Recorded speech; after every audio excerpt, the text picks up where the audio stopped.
Olá, caríssimos irmãos, eu sou o Leandro Cajado e você está no canal Acese Catequese. E a minha pergunta é, você já leu o livro A Revolução dos Bichos? Eu tenho aqui uma edição de 2007 da Companhia das Letras. Hoje em dia tem todo tipo de edição, até quadrinhos, você encontra até filme na internet, então não tem desculpa para não conhecer esta história. Essa história foi escrita pelo George Orwell em 1945, e ela também, assim como 1984, mas com grandes diferenças, ela aborda também uma crítica direta ao stalinismo, a Stalin, menciona Trotsky, faz aquela comparação dos porquinhos com aqueles que comandavam a União Soviética e faz uma crítica pesada à União Soviética. É lógico que ali era para ser, assim, esse livro era para ser uma crítica entre amigos, vamos dizer assim, entre as pessoas do movimento, mas é lógico que o livro fez muito sucesso, outras pessoas utilizaram, outras pessoas que talvez ele não gostasse, porque George Orwell era socialista. Então ele queria fazer uma crítica para que o movimento se organizasse e não fosse violento. Era esse o ponto. Porque ele acreditava no preceito, na ideia de que o Marx tinha dito alguma coisa que realmente valia a pena. A gente sabe que não. Mas acreditava nisto e que aquilo poderia ter realmente um momento onde os homens pudessem ser livres e tudo mais. Bom, a gente sabe que a continuidade da história, não apenas o stalinismo, mas muitos outros utilizaram da ideologia para oprimir os homens e se tornaram tão opressores quanto aqueles que eles diziam que eram opressores. E é isso que diz o livro. Então vamos ver um pouquinho do resumo e mencionar algumas questões da qual o livro trata. Granja do Solar, uma fazenda na Inglaterra que pertence ao Sr. Jones. O Sr. Jones, ele abusava dos animais, ele frequentemente os deixava sem comida. E eram diversos animais, na sua grande maioria eram galinhas, porcos, cachorros, cavalos, burros, ovelhas e vacas. E eles possuíam uma capacidade diferente dos animais de outras fazendas. Eles possuíam a capacidade de pensar e falar, mas lógico, entre eles. Começavam a questionar a realidade que viviam na fazenda. De todo esse questionamento das conversas, os levou a um animal mais velho, o que talvez podemos dizer era considerado mais sábio dentre eles, o Major, um porco de uma idade já elevada. E o Major mostrou para eles o problema de tudo. Mostrou qual era a causa da opressão, dos maus tratos que viviam, era culpa dos humanos. Os humanos estavam fazendo eles sofrerem daquele jeito. E o Major acreditava que os animais deveriam ser livres e trabalhar de acordo com a capacidade de cada um, sem alguém para ditar o quanto eles deveriam se sacrificar ou mesmo comer. Foi assim que ele começou a infundir um pensamento revolucionário na Granja do Solar, onde cada um seria livre, faria do seu modo. Eles até tem no livro um canto que eles cantam de liberdade, um sonho de liberdade, mas o Major morreu. Quem assumiu foram os 3 porcos, Bola de Neve, Napoleão e o Garganta. É a partir da ideia do Garganta, porque o Garganta, até o nome dele, Garganta, ele era muito bom de papo. Ele era bom de persuasão, era um cara bom de retórica, sabia falar. E então, esse porquinho, junto com os outros porcos, organizaram aquilo que eram as palavras do Major, que eles chamaram de animalismo, com todos os preceitos e orientações do idealizador, Major. Major virou algo como um profeta, mas é um idealizador mesmo, é como se ele mencionasse uma profecia autorrealizável, mais ou menos baseado, então o Major é mais ou menos baseado para eles na ideia do Marx. Então, partindo desse princípio de que 4 pernas é bom, 2 pernas é ruim. Se tiver 2 patas é bom, mas 2 pernas não. Então eles se organizaram em assembleia, decidiram benefícios, aposentadoria, que haveria uma alfabetização, todos os animais iam aprender a ler, escrever, ia ser uma coisa maravilhosa. E aí definiram 7 mandamentos.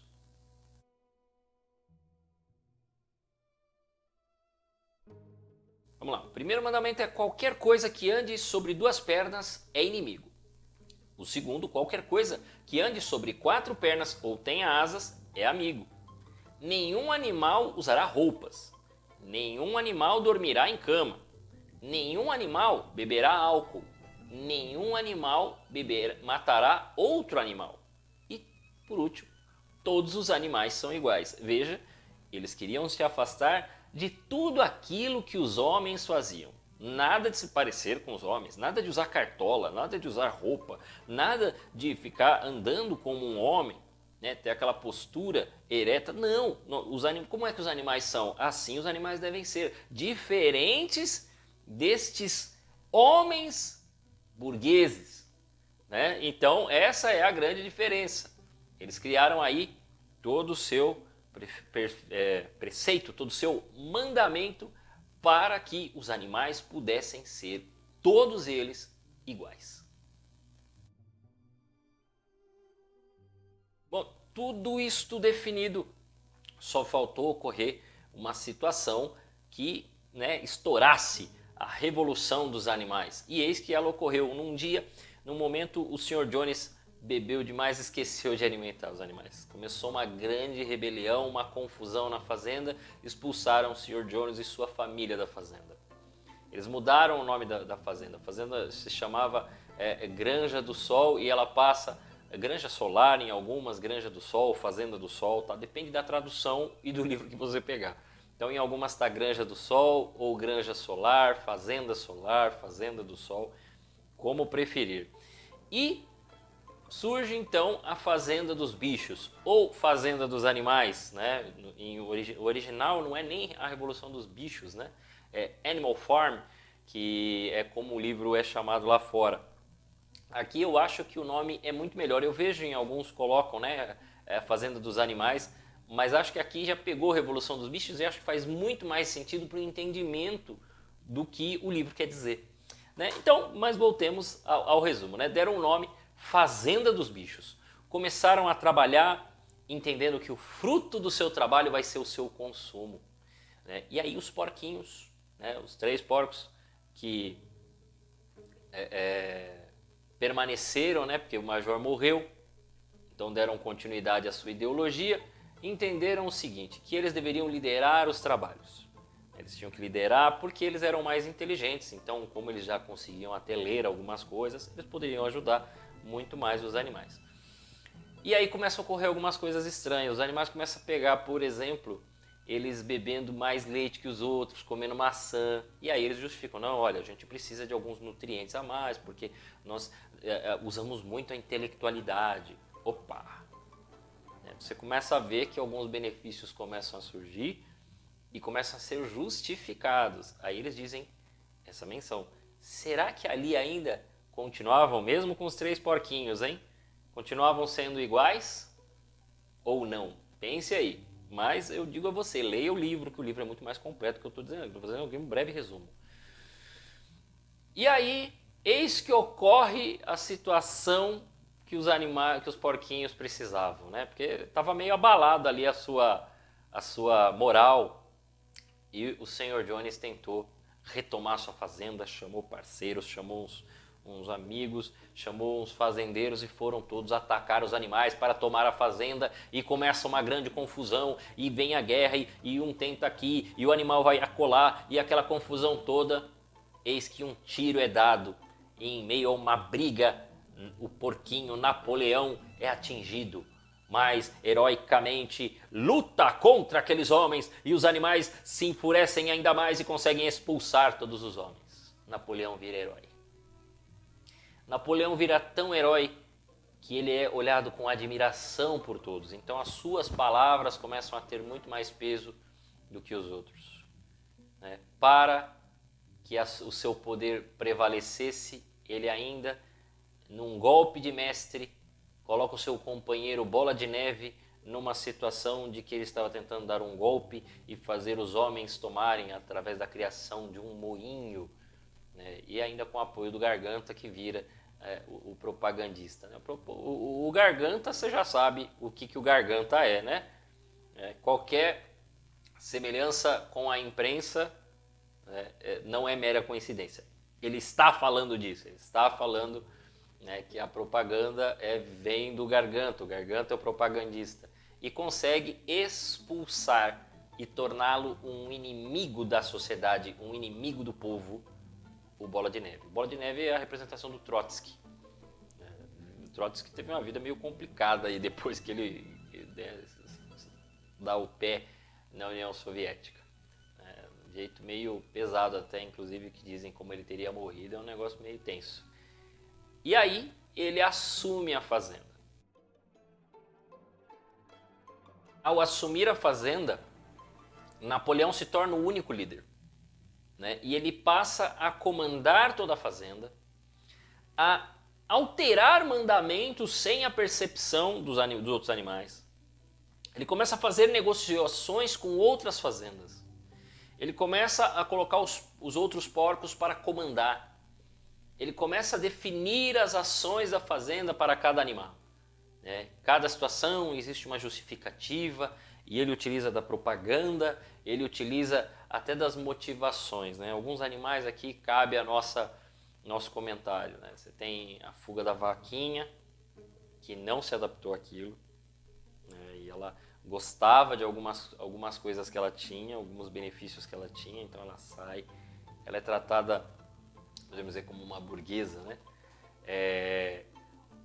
Nós temos lá o cavalo, o burro, que é um burro de carga, então ele é o trabalhador, ele é o significado daquela pessoa. Sabe aquela pessoa que você conhece, que vota num candidato específico porque recebe um benefício A ou B, e aí ele se considera um bom trabalhador, e às vezes é realmente um bom trabalhador, uma pessoa simples, e aí sempre acredita que a coisa vai melhorar, então ele está lá empenhado, e aí ele olha para o político como se o político fosse resolver todos os seus problemas, e esse aqui é o cara que está fazendo as coisas aqui para nós, e nós estamos recebendo.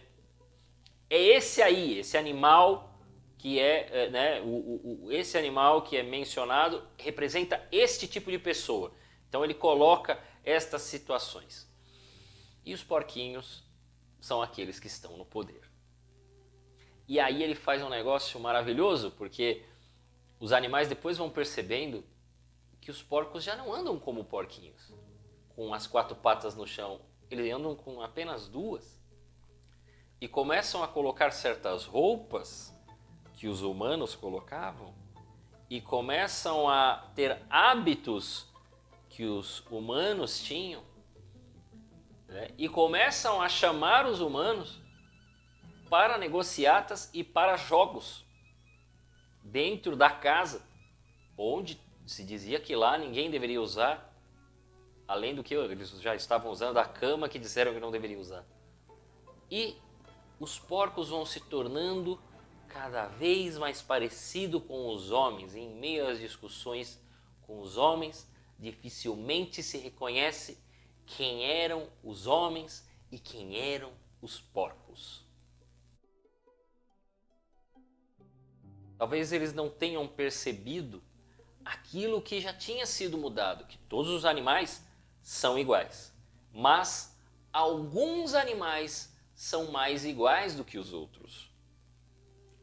Esse preceito que mudou, este mandamento que mudou, vai tornando e mostrando como é que estes regimes, essas ideologias vão fazendo com a cabeça das pessoas. Isto acontece ainda hoje.